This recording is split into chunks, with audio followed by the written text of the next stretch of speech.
The following amazing story was written down by Yida Halberstam and Judah Leventhal in their amazing book, Small Miracles. Every year, Chanukah arrives just when we seem to need it most. When the days are at their shortest and the nights have grown unbearably long, the menorah casts its glow upon a people hungry for light. In 1938, the entire world found itself sinking into a darkness unlike it had known in modern history. If ever there were a need for light to guide our way, it was on this cold December evening in Germany, as the 8th and final day of Chanukah was about to begin. The Gier family was sitting in a second-class compartment on a train, headed from Berlin to Holland, as they watched the winter sun slip behind the horizon. It had been a long and terrifying trail that led from Kristallnacht, the night of the broken glass, to this moment.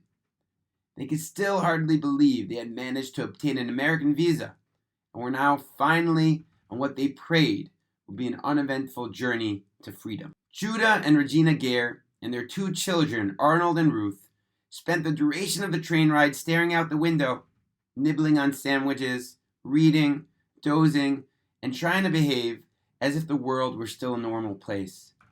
But unlike most of the other passengers, the Gier family remained acutely aware of the dangers that awaited them as the train approached the German-Dutch border. There, Nazis, German police, and officers of the Gestapo would all be present for a final check of passports and travel papers. For Judah Gier, there was an additional heaviness that weighed on his heart.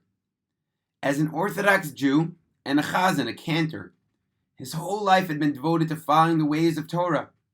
Yet here it was, almost nightfall, when the flames of Chanukah menorah should have been rising to spread their light, and he was forced to sit quietly in his seat, with only the harsh glare of a naked bulb to illuminate the graying sky. Surrounded by strangers, he was afraid to strike a match or recite a blessing, for fear of calling undue attention to himself and his family. Regina Gier, sensing her husband's inner struggle, tried to reassure him that God, who sees and knows all, would surely understand his situation and no doubt grant him many more Chanukas to celebrate properly. Judah nodded gratefully, but didn't seem comforted. In a place and time of such spiritual darkness, the light of the menorah seemed more important than ever. Under these dangerous circumstances, how could he possibly light the menorah? But then again, how could he possibly not? Judah turned the issue over and over again in his head as the train continued onward. Suddenly, the train screeched to a halt at the German-Dutch crossing, where it sat in the station for the longest 10 minutes of Judah's life, as the border police and the Gestapo prepared to check everyone's documents. He felt his wife's body go still next to his, and even his children sat frozen in fear.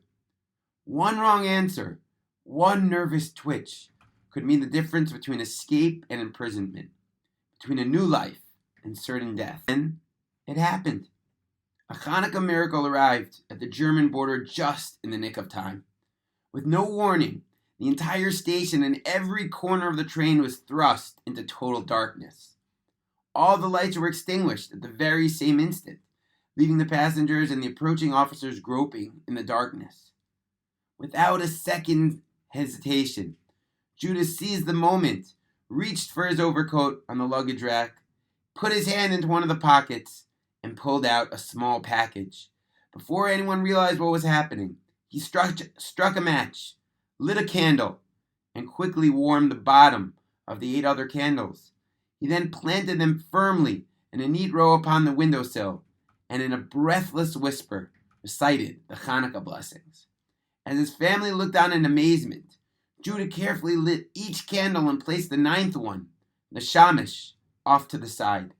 In the bright warmth of the menorah, his face radiated joy and peace for the first time in months.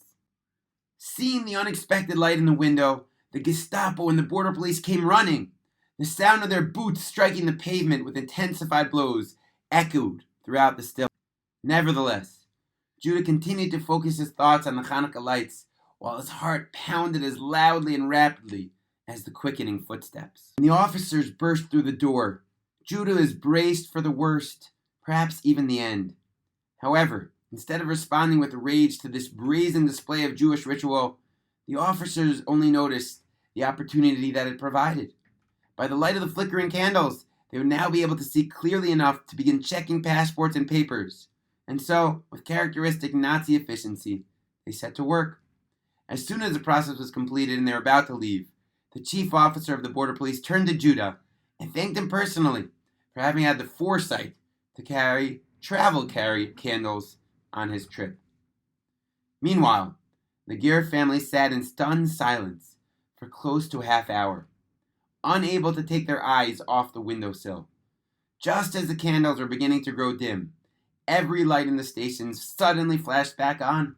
Judah still sat in awe at what he had just witnessed, put his arm around his 12-year-old son. With tears in his eyes, he drew him close. "Remember this moment," he declared softly. "As in the days of the Maccabees, a great miracle has happened. Bayamim ahem, bazman hazeh," as told by Arnold Geyer, Judah's son.